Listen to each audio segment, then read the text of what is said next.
इस वक्त की बड़ी खबर, देश में पहली बार सफल रहा कोरोना के इलाज में प्लाज्मा परीक्षण। कोरोना वायरस का पहला प्लाज्मा परीक्षण देश में सफल रहा। दिल्ली के एक निजी अस्पताल में भर्ती मरीज पर प्लाज्मा तकनीक का इस्तेमाल किया गया था।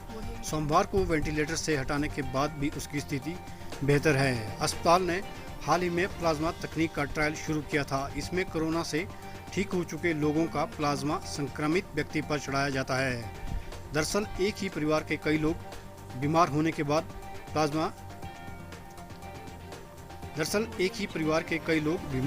बाद अस्पताल में भर्ती किए गए थे, जिनमें 2 वेंटिलेटर पर थे।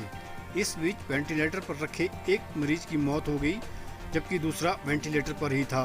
दिल्ली के इस 49 वर्षीय मरीज पर ही परीक्षण हुआ। विशेषज्ञों के अनुसार एक व्यक्ति के खून से अधिकतम 800 मिलीलीटर प्लाज्मा लिया जा सकता है। वहीं कोरोना मरीज के शरीर में एंटीबॉडीज डालने के लिए 200 मिलीलीटर प्लाज्मा चढ़ाते हैं। मैक्स अस्पताल के निदेशक डॉक्टर संदीप बुद्धिराजा ने बताया, इलाज में प्लाज्मा तकनीक कारगर साबित हो चुकी है। जिसने रक्त दिया वह मरीज 3 सप्ताह पहले ही ठीक हो चुका है। भारतीय आयुर्विज्ञान अनुसंधान परिषद के वरिष्ठ वैज्ञानिक डॉक्टर रमन आर गंगाखेड़कर ने बताया, देश में करीब 80% मरीजों में लक्षण दिखाई नहीं दे रहे हैं। जरूरी नहीं कि संक्रमण आज हुआ है तो लक्षण 7 दिन में ही मिले।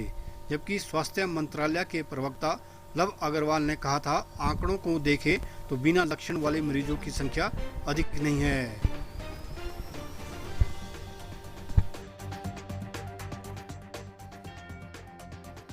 कोरोना का इलाज प्लाज्मा थेरेपी के जरिए करने की अभी बात चल ही रही है कि इस बीच दिल्ली के एक बड़े प्राइवेट हॉस्पिटल मैक्स ने प्लाज्मा थेरेपी के जरिए एक कोरोना संक्रमित व्यक्ति का इलाज करने की पहल कर दी है। मेरे साथ संदीप बुद्धिराजा हैं, जो कि ग्रुप मेडिकल डायरेक्टर हैं मैक्स हॉस्पिटल के।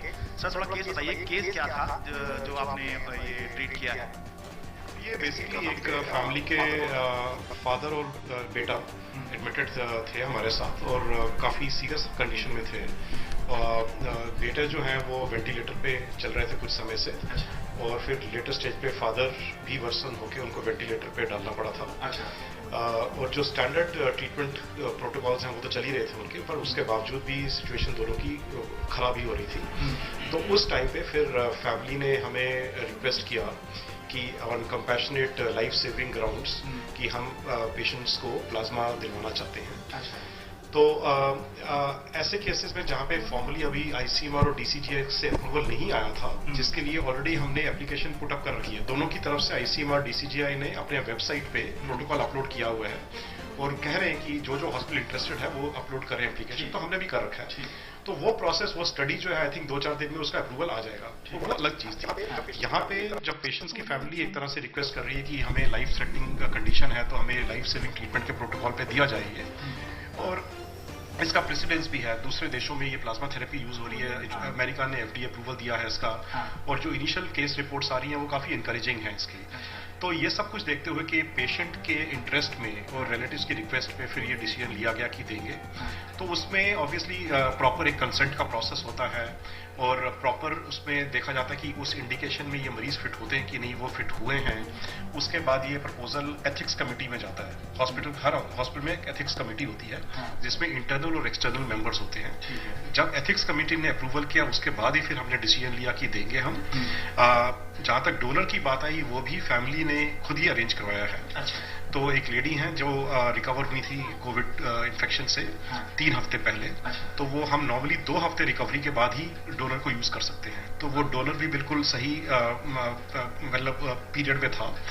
तो वो वॉलंटरीली वो डोनेट करना चाहती थी। वो भी कीन थी कि मैं अपना डोनेट करूं और किसी की हेल्प कर सकूं। तो उनके टेस्ट हुए कि कोई उनको इन्फेक्शन नहीं है। कोविड का टेस्ट भी रिपीट किया। जब प्रॉपरली वो क्लियर हुई और बिल्कुल आईसीएमआर के फॉर्मेट पे फिर उनको मशीन से कनेक्ट करके प्लाज्मा उनका सेपरेट किया गया। नॉर्मली हम ऐसे प्रोसेस में 400 ml प्लाज्मा लेते हैं। और जब जो पेशेंट को देना होता है वो 200 ml देना होता है। तो वो एक डोनर से हम 2 पेशेंट्स को दे सकते हैं। तो वो दिया दोनों को।